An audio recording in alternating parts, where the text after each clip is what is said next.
ಎಲ್ಲರಿಗೂ ನಮಸ್ತೆ.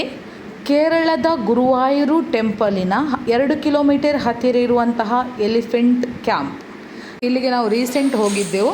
ನನ್ನ ಎಲ್ಲ ಫಾಲೋವರ್ಸಿಗೂ ಇದನ್ನು ತೋರಿಸಬೇಕು ಎನ್ನುವ ಒಂದು ಖುಷಿ ನನಗಿದೆ. ಒಂದು ಎಲಿಫೆಂಟನ್ನು ಸಾಕಬೇಕಾದ್ರೆ ಎಷ್ಟು ಕಷ್ಟ ಇದೆ ನೋಡಿ.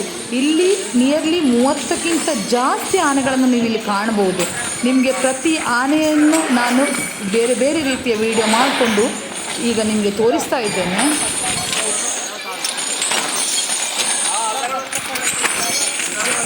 ಕ್ಯಾಂಪಿನ ಸುತ್ತಮುತ್ತಲಿನ ಜಾಗದ ವೀಕ್ಷಣೆ ಮಾಡ್ತಾ ಇದ್ದೇವೆ. ನೋಡಿ ಎಂತಹ ಸೊಬಗಾದ ಜಾಗ.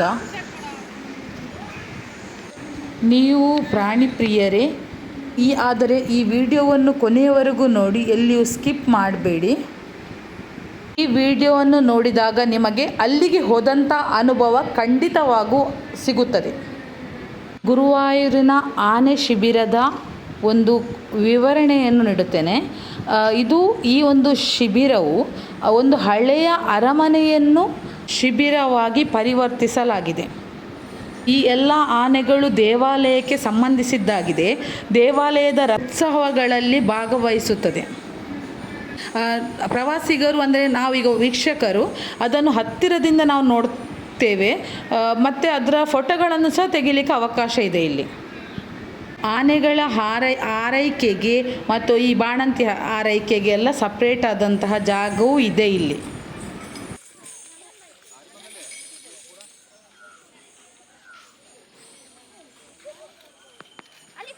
ಕೆಲವೊಮ್ಮೆ ಬಾಲ ಆನೆಗಳು ಆಡುತ್ತಿರುವಂಥದ್ದನ್ನು ನಾವು ನೋಡ್ಬೋದು.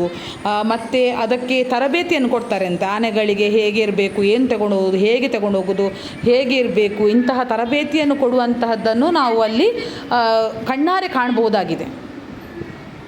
ಅವರು ಹೇಳೋ ಪ್ರಕಾರ ಇಲ್ಲಿ ಒಂದು 50-60 ಆನೆಗಳಿದ್ದವು. ಬಟ್ ಇಲ್ಲಿ ನಮಗೆ ಸಿಕ್ಕಿದ್ದು ಒಂದು 30 ಹಾಗೆ ಆನೆಗಳು.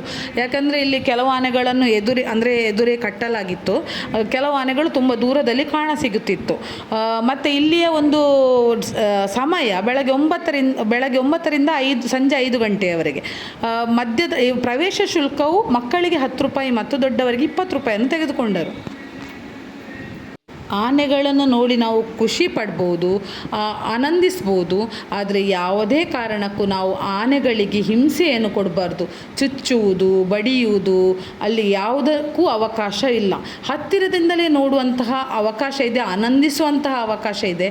ಆದರೆ ನಾವು ಯಾವುದೇ ಆನೆಗಳಿಗೆ ಕಷ್ಟವನ್ನು ಕೊಡಬಾರ್ದು. ವಿಡಿಯೋ ಇಷ್ಟವಾಗಿದ್ದಲ್ಲಿ ಲೈಕ್ ಮಾಡಿ, ಶೇರ್ ಮಾಡಿ, ಕಮೆಂಟ್ ಮಾಡಿ. ಇನ್ನು ಹೊಸ ಕಂಟೆಂಟ್ ಜೊತೆ ನಿಮ್ಮ ಮುಂದೆ ಅಭಿಸಂಸ್ಕೃತಿ. ಎಲ್ರಿಗೂ ಧನ್ಯವಾದಗಳು.